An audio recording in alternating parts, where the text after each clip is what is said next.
আসসালামু আলাইকুম গাইস, আজকে আপনাদের দেখাবো ফেসবুকের কন্টেন্ট মনিটাইজেশন পলিসি কিভাবে রিমুভ দিছি এবং কতদিন সময় লাগছে। আজকে আপনাদের বিস্তারিত বলবো। তো গাইস, আমার ভিডিওটি সবাই মনোযোগ সহকারে দেখার অনুরোধ রইল। তো ফেসবুকে আপনাদের প্রবেশ করলাম, এখন আপনাদের দেখাচ্ছি যে মনিটাইজেশনের উপরে ক্লিক করলাম। ক্লিক করার পরে এখানে ইনস্টিম অ্যাডের ভিতরে ক্লিক করতেছি। তো ইনস্টিম অ্যাডের উপরে ক্লিক করার পরে আপনারা দেখতে পারবেন এখানে আমার সব কটা ফিল আপ হয়ে গেছে, শুধু মিনিট বাকি আছে। তো দেখেন আমার অ্যাডস অন রিয়েলস ইনভিটেশন আছে, বোনাস ইনভিটেশন। তো লাইভ অ্যাডস আপনার 5টা ক্লিয়ার হয়েছে আর 2টা বাকি আছে। তো ইনস্টিম অ্যাডের ভিতরে আমি প্রবেশ করলাম।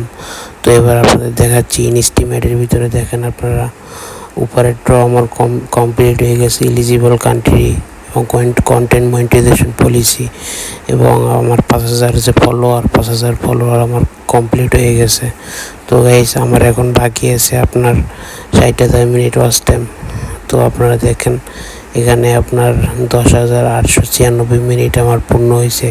বাকিটা পূর্ণ হয়ে গেলে আমি ইনস্টিম অ্যাডের জন্য অ্যাপ্লাই করতে পারবো, মনিটাইজেশনের জন্য। তো গাইস, আপনারা কীভাবে এটা করবেন আমি আপনাদের সহজে বলতেছি।